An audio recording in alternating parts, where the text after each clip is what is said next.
తెలంగాణ అసెంబ్లీలో గందరగోళం నెలకొంది. పార్టీ ఫిరాయింపుల విషయంలో సీఎం రేవంత్ రెడ్డి వ్యాఖ్యలపై సభలో దుమారం రేగింది. స్పీకర్ పోడియం ఎదుట బీఆర్ఎస్ ఎంఐఎం సభ్యులు నిరసనకు దిగారు. విషయంలో కోర్టు పరిధిలో ఉన్న సమయంలో పార్టీ ఫిరాయింపులపై సీఎం రేవంత్ రెడ్డి మాట్లాడటం సరికాదన్నారు. అంతకుముందు పద్దులపై చర్చ సందర్భంగా భట్టి విక్రమార్క కేటీఆర్ మధ్య వాగ్వాదం జరిగింది. కమిషన్లు తీసుకుంటున్నారని ప్రభుత్వంపై కేటీఆర్ చేసిన ఆరోపణలపై భట్టి మండిపడ్డారు. దీంతో అధికార ప్రతిపక్షాల మధ్య వాడివేడి చర్చ జరిగింది.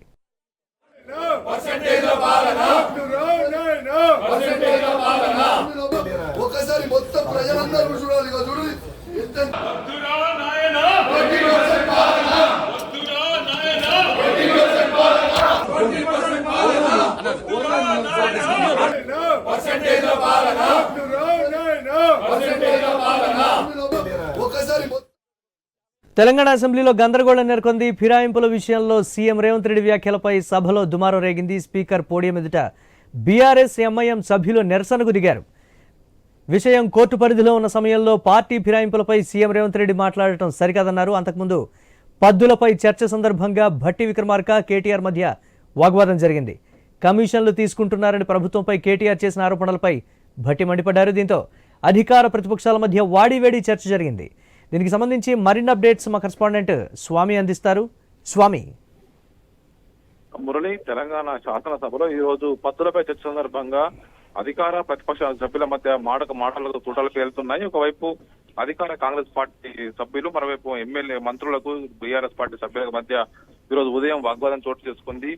ఓవైపు జరిగినటువంటి వ్యవహారంలో కేటీఆర్ చేసినటువంటి కామెంట్స్ కు భట్టి విక్రమార్క కూడా హార్ష్ కామెంట్ చేయడంతో కూడా బీఆర్ఎస్ సభ్యులు ఒకవైపు సభను బైకాట్ చేసి బయటకు వచ్చి ధర్నా నిర్వహించారు. ఆ తర్వాత లోపలికి వెళ్లారు. కొద్దిసేపటి క్రితం ముఖ్యమంత్రి సభలో, తెలంగాణ శాసనసభలో ఒకవైపు పదే బై ఎలక్షన్స్ వస్తాయని చెప్పేసి బీఆర్ఎస్ సభ్యులు చెప్తున్న విషయం పట్ల కూడా ఆయన సుప్రీంకోర్టులో ఇప్పటికే కేసు నడుస్తుంది. దీనికి సంబంధించి ఇక ఇప్పట్లో ఎలక్షన్ వచ్చే అవకాశం లేదని చెప్పిన విషయం పట్ల బీఆర్ఎస్ పార్టీ సీనియర్ నాయకులు, పార్టీ హరీష్ రావు తీవ్ర అభ్యంతరం వ్యక్తం చేశారు. కొద్దిసేపు ఆయన సభలో మాట్లాడుతూ సబ్జుడిస్ కోర్టు పరిధిలో విచారణలో ఉన్న అంశాన్ని సభలో మాట్లాడడం సరికాదని చెప్పేసి ఒకవైపు కౌలాంగ్ సెక్టర్ ఉన్నటువంటి పార్లమెంటరీ ప్రొసీడింగ్స్ ఆయన ఒకవైపు దాన్ని కోర్టు చేస్తూ సభలో మాట్లాడారు. దీంతో ఒకసారిగా సభలో గందరగోళం నెలకొన్నది. మరోవైపు అంతకుముందు అక్బరుద్దీన్ ఓవైసీ మాట్లాడుతున్న సమయంలో ఒకవైపు మంత్రి సీతక్క కౌంటర్ చేయడంతో కూడా ఎంఐఎం సభ్యులు కూడా ప్రభుత్వ వ్యవహార శైలి పైన మండిపడ్డారు. రెండు పక్షాలు, ఒకవైపు అధికార సంబంధించిన కాంగ్రెస్ కు, ఇటు ప్రతిపక్షంగా ఉన్నటువంటి బీఆర్ఎస్ ఎంఐఎం రెండు ఒకటై సభలో ప్రభుత్వ వ్యతిరేకంగా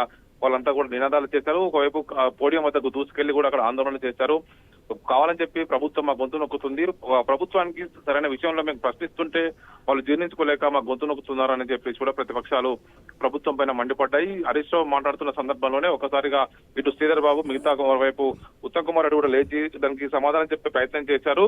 బీఆర్ఎస్ ఎమ్మెల్యేలు చేస్తున్నటువంటి ప్రచారం పట్లనే సీఎం మాట్లాడారని దాన్ని సర్ది చెప్పే ప్రయత్నం చేశారు శ్రీధర్ బాబు. మరోవైపు ఇటు ఉత్తమ్ కుమార్ రెడ్డి గారు పార్లమెంటరీ ప్రొసీడింగ్స్ లో పార్లమెంట్ కావచ్చు, శాసనసభకు కావచ్చు ఇమ్యూనిటీ ఉంటుంది.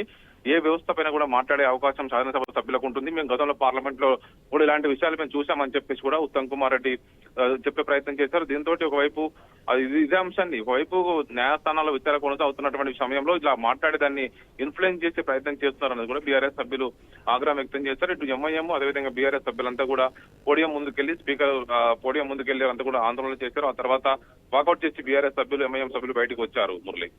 Right, thanks for updates.